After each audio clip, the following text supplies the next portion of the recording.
இப்போ 1000 கோடி டாஸ்மார்க் ஊழல்ன்றான், மறுநாள் போய் 12 மணிக்கு முன்னாடி 10 மணிக்கே போய் கடையான உட்காந்துக்கிறான்ல இவனை வச்சு நம்ம என்ன பண்றது? எவனுக்கோ எங்கேயோ போச்சு அப்படிங்கிற மாதிரி மக்கள் இருக்கிறாங்க. நம்ம ஜனங்களை தான் நம்ம சொல்லணும். ஒரு தடவை ராகுல் காந்தி சொன்னார், இந்த சமூகத்தில் நக்சல் பாரிகளாக மாறுவதற்கு காரணங்கள் அப்படியே இருக்கிறது, ஆனால் இவர்கள் ஏன் மாற மறுக்கிறார்கள்னு தெரியல. முன்னாள் பிரதமர் VP சிங் சொன்னார், நக்சல் ஆவதற்கு காரணங்கள் அப்படியே இருக்கு, எனக்கு வயசாயிடுச்சு, அதுக்கு ஒன்றும் உடனே நக்சல் ஆகணும்லாம் எவனும் சொல்லல.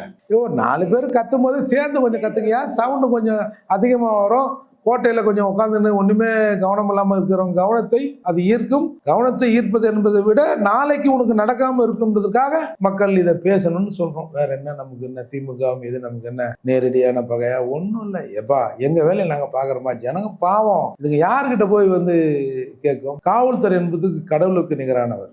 நீ எப்பா அண்ணனை அடிக்கிறான்டா தம்பி சீக்கிரம் வாடான்னா கூட அவன் எங்கன்னா இருப்பான். ஆனால் 100க்கு ஃபோன் பண்ணால் கொஞ்சம் நேரத்தில் போலீஸ் வந்துடும். அப்போ காக்கிறவர் கடவுள் தானே. கடவுளே யமனாக மாறி நிற்கிறாங்களன்றது தான் இப்போ பிரச்சனை.